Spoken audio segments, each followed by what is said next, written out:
Hello friends, तो स्वागत है आपका मेरी किचन में। आज मैं आपके साथ शेयर कर रही हूँ नींबू का खट्टा मीठा गुड़ वाला अचार। देखिए कितना बढ़िया दिख रहा है। ये मेरी मौसी जी की रेसिपी है। आज मैं वही रेसिपी आपके साथ शेयर कर रही हूँ। बनाने में बहुत आसान है।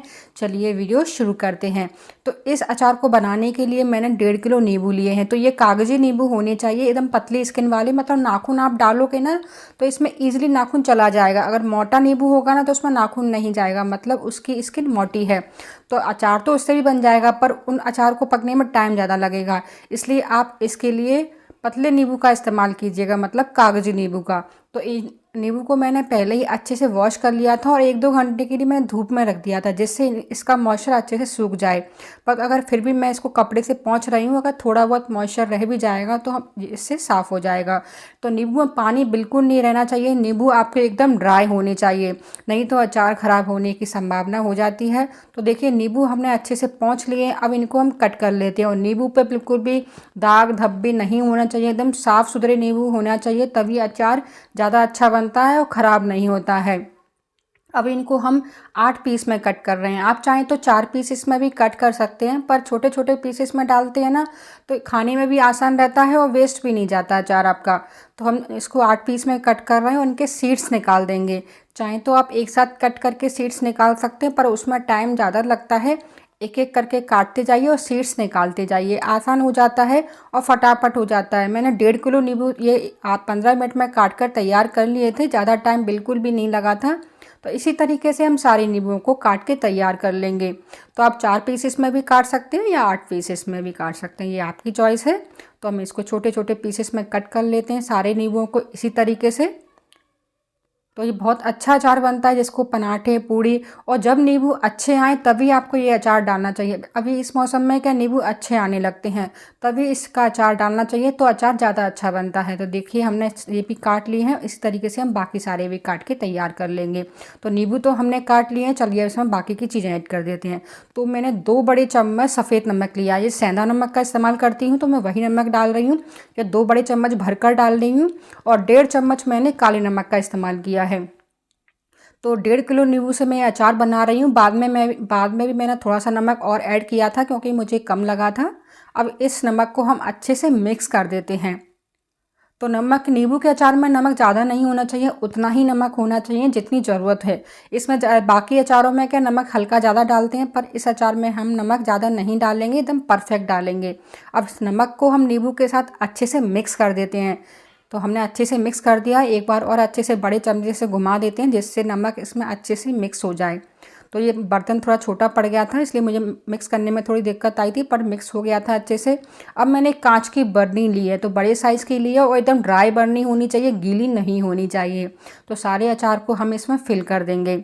तो ये मैंने 1.5 किलो अचार के लिए इस हिसाब से बड़ी बर्नी का इस्तेमाल किया जिससे अचार ईजिली बन जाए।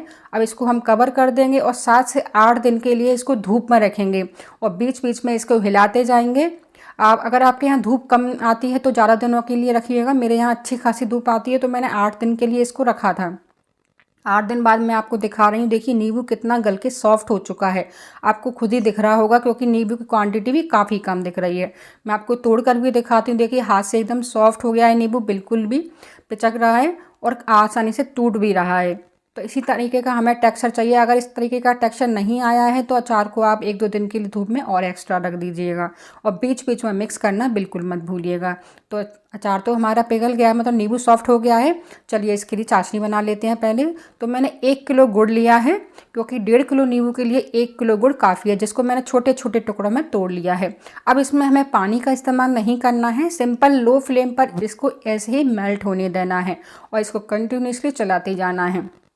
बिना पानी के ही आपको इसको मेल्ट करना है, आसानी से हो जाता है, कोई दिक्कत नहीं आती है। थोड़ा टाइम ज़रूर लगता है बट ईजिली इस मेल्ट हो जाता है गुड़।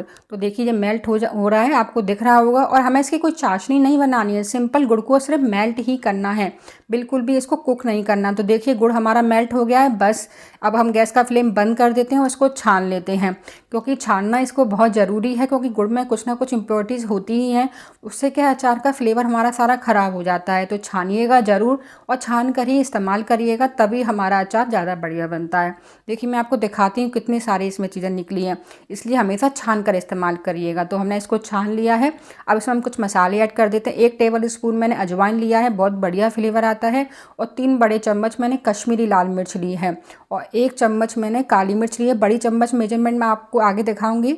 और 1 चम्मच मैंने नमक, काला नमक और डाला है क्योंकि मुझे कम लगा था, इसलिए। अब हम सारे मसालों को मिक्स कर देंगे। मैं इसमें और कोई मसाले ऐड नहीं करती हूँ क्योंकि मैं इसी तरीके से हमारे यहाँ पे ये अचार बनता है, कम मसालों के साथ ही। तो ये सारे मसाले हम इसमें अच्छे से मिक्स कर देंगे।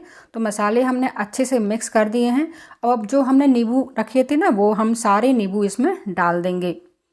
तो ये अचार खाने में इतना स्वादिष्ट बनता है, बनाने में भी आसान है। ज़्यादा मसाले वगैरह, तेल वगैरह कुछ भी नहीं चाहिए इस अचार को बनाने में, इसलिए ये हेल्दी होने के साथ टेस्टी भी बहुत है। अब इसको हम मिक्स कर देंगे अच्छे से ईज़िली। ये बर्तन थोड़ा छोटा पड़ गया था तो मैंने थोड़ा धीमे धीमे करके इसको मिक्स किया था। आप बड़े बर्तन में इसको मिक्स करिएगा तो आराम से जब मिक्स हो जाएगा। तो देखिए हमने अच्छे से इसको मिक्स कर दिया है। मैं इसमें हींग डालना भूल गई थी, तो मैं इसमें 1/4 टीस्पून हींग डाल रही हूँ। ज़रूर डालिएगा, हींग का इसमें अच्छा फ्लेवर आता है क्योंकि। अब इसको भी हम अच्छे से मिक्स कर देंगे। देखिए कितना बढ़िया कलर और टेक्सचर आया है। अगर आपको इसमें कलर कम लगे तो आप कश्मीरी मिर्च और बढ़ा सकते हैं। मुझे सही लग रहा था तो मैंने इतना ही डाला है। तो देखिए कितना बढ़िया कलर आया है अचार का हमारे। तो अचार हमारा रेडी हो चुका है। तो आपको ये मेरी मौसी जी का अचार कैसा लगा मुझे कमेंट करके ज़रूर बताइएगा। बनाने में बहुत आसान है, मगर खाने में इसका स्वाद बहुत बढ़िया रहता है।